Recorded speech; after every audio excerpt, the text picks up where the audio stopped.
Hello everyone and welcome back to the shop. Today we're going to be working on the Big Bear yet again. This is going to be like part two of, well, two so far because I haven't done any more videos, but if you want to see what happened previous, I'm going to do a quick recap here anyways, but I'll link that video down below. And basically what happened is I was trying to do a quick oil change on my 1987 Big Bear that's been home to our family for, well, since brand new, passed down from my grandfather to me. And I found some really interesting stuff in the oil filter. So as far as I know, it's still the original clutch pack, and I think it might be some clutch material. So we're gonna open up the cover, go inside and check it out, because I've been adjusting that clutch pack, well, for almost 2 years now, and it seems to be still slipping. I can't seem to get the right pressure on it. It doesn't shift quite right. It's still working, but this thing works really hard. Plows in the winter, pulls heavy loads in the summer. It's a workhorse, and I just want to make sure it lasts a long time. And since parts are still available, why not do it now? So anyways, let's get back right into it. Pick it up. I've already taken the skid plate off the bottom so I can finish the oil change because I made a mess there. And I've got all the parts now. I got some new O-rings. I've got a gasket set in case there's nothing wrong and I can put it all back together. But if I find something, I'll be ordering parts. But let's get as far as we can. Let's get it off the ground. All right, so let's rip this open and see what's behind here. But before I got started, what I did is I gave the whole the whole perimeter a cleaning so that there's no dirt or anything that makes its way in there as much as possible. I'm just going to pull these 3 screws out. Can't remember, to be honest with you, if there's anything behind the cover. And, well, I mean, there's a pile of dirt, but no, I guess you don't really have to remove that cover. It's probably just like a beauty cover thingy, but it's off now, so I'm going to give it a cleaning. Put that aside with my skid plate. And then all we need to do now is remove all of these long bolts here. Some of them are going to be long, some of them are going to be short. So if you're not quite sure, I mean, I'm doing a video here, so I'll be able to kind of tell where they go. You can use a cardboard and kind of trace out the same pattern, and then you can put them through the cardboard, and that's a good way of marking where they go. But those are at 8 mil. Let me go get a socket and zip them off. Ooh, those are tight, or my battery. Yeah, my battery's it. Let's get a fresh battery, see what that does. Wow, these are, I guess I'm going to be cracking these by hand because they're really in there. And I just happen to have a good old little breaker bar for this job. So let's use that. Oh man, yeah, that's been in there. Get all these free. And last one here. Oh, geez. I don't know what it is. The other ones weren't that bad. Okay. Yeah, the ones in the front here, they're tight.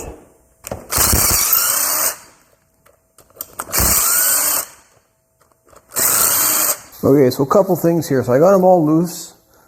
And this one right back here, for some reason, has a washer behind it. So I'm going to note that so that we know where that one goes, and I think I might just make a mark or something along those lines so that I know that one goes there. The other thing I forgot to do, and I should have done, is I should have removed this oil line first before I undid everything, because now if I crack it loose and this cover ends up coming loose as well, I might have a hard time with that. Might destroy the line, so I'm going to probably tighten up a few of them. And of course, you also got the cable that I should have undone as well. So let's do those now before I get too far. So I'm going to zip in a few just to make sure. Right around where I'm going to be working. Well, luckily for me, this one came out super nice. I don't know about the oil line here, but I got to get the right size wrench because I thought it was a 14, but it looks more like either a 12 at this point. But either way, we're going to put the right size wrench on there so that we don't round it off. And I really hope I don't have to remove the guard for the exhaust, because I'll bet you that's not happening. I'm going to guess that if I had to, that's going to probably break off. So hopefully I can just remove the banjo bolt just enough to slide it out, and then we'll be okay there. But here's to hoping. So after removing that set of bolts, that just comes up and explains why I'm not getting any mileage, because it's actually broken right there. I might fix it if the cable's available. That's not too much money. See, look at that. She's a broke. So, I mean, in reality, all it's doing is it's tracking mileage. It doesn't give you any speed or anything like that. So, it's not ever been a big deal to me. But, you never know. I am putting some effort into this. See how far it goes. But let's crack that outline now. See what happens here. Ah, yeah, nice. Wasn't too bad. Will it come out? Oh, it's so close. It is so close. Can I... How am I going to do this? It's like right there, guys. It's like right there.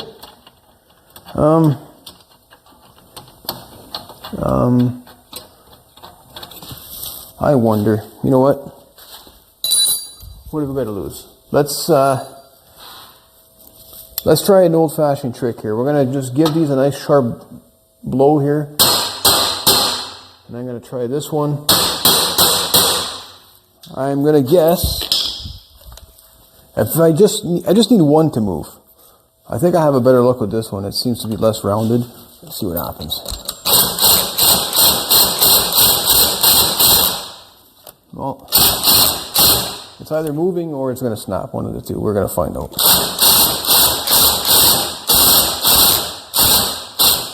And, well, as predicted, it snapped. Not a big deal, because I'm just going to probably end up tacking that on anyways. So, we literally just needed that. Now, I think we can take the cover off. Let's tuck that up there. You think it's going to break free without having to work too hard here? No. No. It is stuck. It's stuck on there. So let's get a rubber mallet.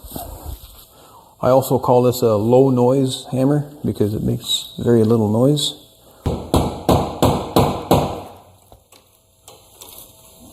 A little more maybe.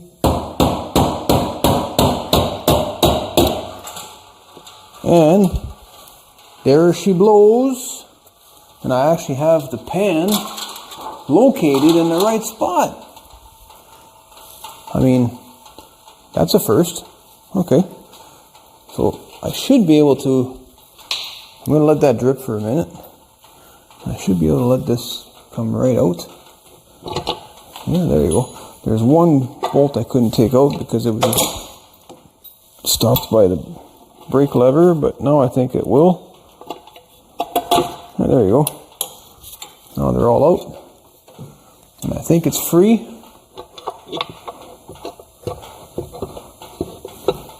What else is holding me up? Oh. You know what I think it is?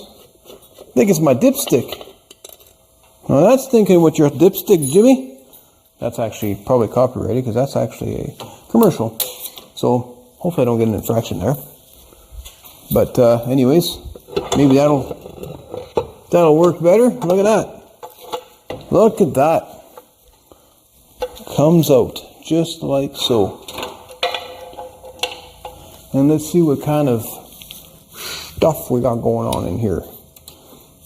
Well, as you can imagine, we got a lot of stuff going on in here. So, here's your centrifugal clutch. And basically, this is the clutch that does most of the work when you're, when you first engage everything. So, what you're doing is you're spinning the outside here, and then your weights are going to fly out. They're going to grab the drum. The drum is going to, in turn, shift the clutch pack here. So two things can happen. It can either slip on this clutch, or it can slip in here. Now, it's really hard to tell where the material comes from because they're both similar types of material. Now, maybe you guys didn't know this, but I know from experience from some Kawasaki training, maybe only Kawasaki does it, but the fibers on the clutch packs here are actually compressed paper. I'm not sure if you guys knew that, but you can get some, obviously. Now, this was a bunch of years ago now, but now you can get some in different materials like carbon fiber and all this other stuff. I'm not racing this bike. I think it tops out at like 60 kilometers an hour. So I'm going to be just replacing it with OEM parts if I can. Now I'm going to also research the wear limits on all of this stuff so that I don't, replace any components for no reason. So, but yeah, isn't that pretty cool? So that's how that works. So you got to imagine your engine started, this is spinning, right? And then when you engage it, like when you spin up the engine faster, this is what's going to spin the clutch pack. And then the clutch pack now then engages and spins the rest of your stuff, like your gears and all that stuff in the back. So, and then when you hit your lever on the opposite side, it opens this pack so that it takes all of the load and all the torque away from the gears. And then you can, maybe I can reach over. I wonder if I can and show you. Can I do that? Is it going to do it? No, because it does it through here and it's not connected with, actually, here's how it works. Sorry, I probably don't have this so you can see it. But it does it through this here. So when you're turning and you're shifting, it cams over, and then by doing so, it applies pressure on this lever. So when you're doing that adjustment on the outside right here, well, you're pushing here on this bearing, and that's what releases. I mean, I obviously won't have enough thumb pressure to do that, but that's what releases or applies pressure to cause everything to happen. So yeah, and then you got this little gear on the side here that just counts how many miles you've driven it. So cool. So let's carry on. All right, well, that was quite a lengthy explanation there. I'm sorry about that. And it's also, by the way, about a week later, a lot has happened since then. I got a surprise for you guys coming up. I can't reveal it just yet. I think you guys will like it. I'll come back and see it. But I also, for some reason after that, I couldn't find my book. I had a repair manual. I just misplaced it. Finally found it. Took me almost a week to get there. So what I am going to show you guys is all of the wear limits, which is really cool. This is also how to put it back together in case you're not sure. So let's just dive in real quick here as to what your limits are and what you're looking for on those friction plates, as well as, what do they call them? Clutch plates. That's the steel ones. So let's take a look. So here we have all of our clutch pack, and you'll see that there's a couple of different clutches. There's a smaller one, I guess, and a more rigid one, or I'm not quite sure why there's different thicknesses, but you can see that there's different limits there. And if I fast forward through here, through the inspection part, you can also see what you're looking for. So with the clutch boss and the pressure plate, and if you look at the friction plates, well, there's your wear limit. I'm going to be definitely checking that, as well as your clutch plates themselves, which those, again, they're the metal ones. These are the ones that are made of what I was calling paper or compressed paper. So what you're looking for here is a warp limit. But then it's funny because here they also talk about how there's a different thickness on the clutch plates. So there's 4 pieces at 1.6 mil. Are those the only ones? Yeah, maybe. Anyways, so there's going to be a little bit of back and forth in the book here to try and figure out what I need. And there's going to be a little bit of work to get that apart, to have it all on the bench here to inspect it, but we'll get there. And with that said, guys, I'm going to end the video here because I'm trying to keep everything kind of bite-sized for you guys in a really busy world. I understand how it can be difficult to watch a half-hour, 45-minute video on something like this. I'm trying to break it up into like maybe 15, 20 minutes at best, so you can watch it on your break or can quickly run through a section of the video that you need. And hopefully it makes it easier and more convenient for you guys. At least that's what my analytics are telling me. People kind of drop off after about 10 minutes. So I'm trying to keep them bite-sized for you guys. So with that said, in the next video, I'm going to reveal all of that stuff that I was talking about, that little surprise for you, as well as all of those clutch plates here on the bench. We're going to measure them out. I'm going to take out my surface plate, and I'm also going to check for warpage and just see the overall condition. At quick glance, they actually look pretty good. So maybe they're actually not slipping at all, like I've been saying throughout the whole video. Maybe it's just maladjusted because it's been so long. But we're going to determine that after we have it all here.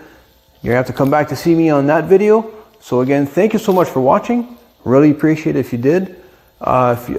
Give me a thumbs up or a like, or maybe even consider subscribing if you enjoy these type of videos. So anyways, again, you guys, thank you so much.